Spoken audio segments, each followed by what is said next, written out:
बार की बात है। जादूपुर नाम के एक गांव में करतब दिखाती एक औरत एक रेड्डी के लिए गांव में आती है। आइए आइए मेहरबान कदरदान, खाइए रोहड़ा के ताजे ताजे केले। कभी खाए नहीं होंगे ऐसे केले, पीले पीले केले खाइए। ये कहकर रोहड़ा हाथों में 4 केले लिए उन्हें सर्कल में जोर जोर से हवा में उछालती हुई करतब दिखाती है, जिसे देखकर आसपास के सारे बच्चे अपने अपने मम्मी पापा से उस औरत के पास जाने की जिद करने लग जाते हैं। पापा, ऐसा तो सर्कस में बॉल से होता है ना, ये आंटी तो केले से कर रही है। चलिए ना पापा, देखते हैं। रोहड़ा एक पतली सी तार पर चलती हुई केलों से करतब दिखाती है। आते जाते सभी लोग बाहर रुककर उसके करतब देखते हैं और वाह वाही करते नहीं थकते। जैसे ही एक आदमी पास आकर उसे पैसे देने लग जाता है, तब वो कहती है, अरे नहीं नहीं साहब, मैं करतब तो बच्चों के मन को बहलाने के लिए करती हूँ। धंधा तो मेरा केले का है। पीछे देखो मेरी रिड्डी, जो भी मेरे केले खाएगा मेरी तरह चुस्त दुरुस्त और तंदुरुस्त हो जाएगा। पता चलता है क्या कि मेरी उम्र 55 की है। अरे पर ऐसे ठंड के मौसम में कोई केला क्यों खाएगा? ये ऐसे वैसे केले नहीं है साहब, ये शरीर में गर्मी देते हैं। ठंड को दूर भगाए जो भी रोहिणा के केले खाए।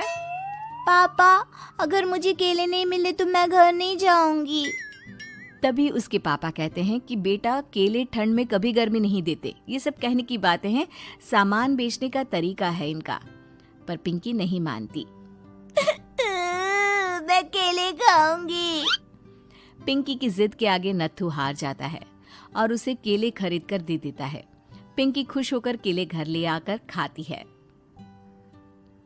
अब मैं भी करतब करूंगी, कितना मजा आएगा। जादुई केले। पिंकी पहला केला खत्म भी नहीं करती कि वो बेहोश हो जाती है। दूसरे केले से एक काला धुआं आता है और रोहड़ा चुड़ैल बनकर बाहर निकल आती है। मेरे भूतिया केले बच्चे न खाए, ऐसा हो ही नहीं सकता। जादूपुर वालों, कब तक बचोगे? आ गई हूं मैं रोहड़ा, जिसका कोई नहीं कर सकता सामना।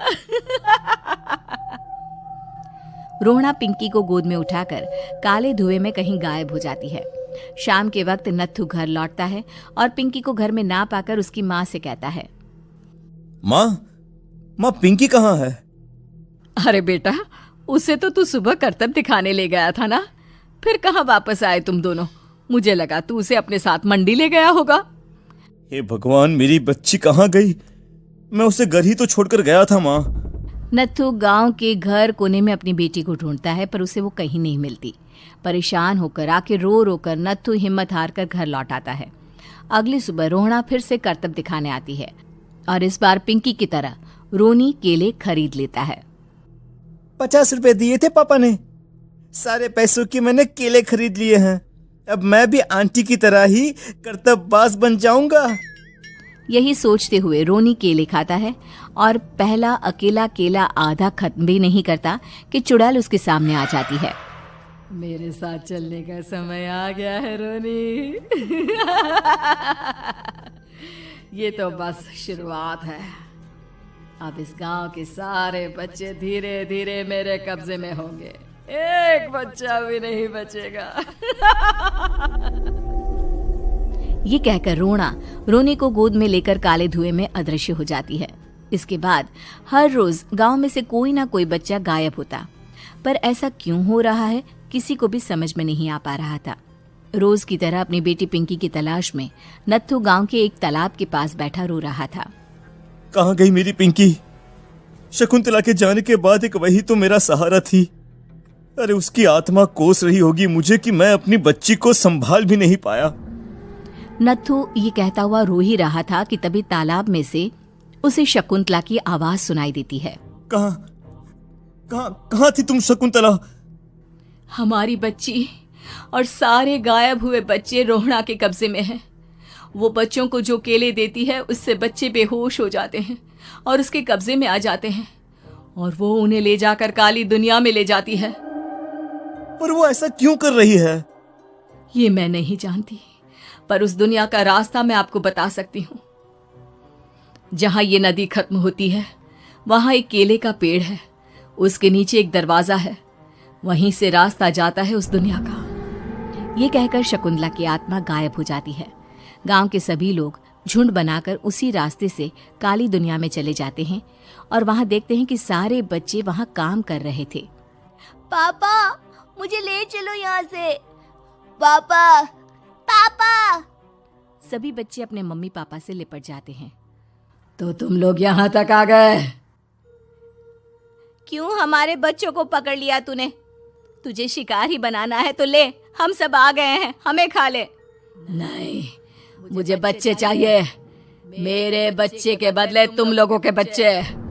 क्या मतलब? मैं इसी गांव में रहने वाली एक औरत थी। केले की चोरी के इल्जाम में मेरे बेटे को गांव वालों ने इतना मारा कि वो मर गया। उसी दिन मैंने ठान लिया कि गांव वालों का भी वही हाल करूंगी। कुछ दिन बाद बेटे के चले जाने के दुख में मैं भी मर गई और मेरी भटकती आत्मा एक चुड़ैल बन गई। और फिर मैंने बदला लिया तुम सबके बच्चे छीनकर। बर्दाश्त नहीं कर पाए ना, सोचो मुझ पर क्या बीती होगी। हमें माफ कर दो रोना, पता नहीं ये किसकी गलती थी पर हम सभी माफी मांगते हैं। हमारी खुशियां लौटा दो, तुम भी तो एक माँ हो। गांव वालों की बात सुनकर रोना का मन पिघल जाता है और वो बच्चों को छोड़ देती है। उसके बाद काली दुनिया बच्चों के लिए जादुई दुनिया बन जाती है। अब कोई भी कभी भी वहां आ जा सकता था।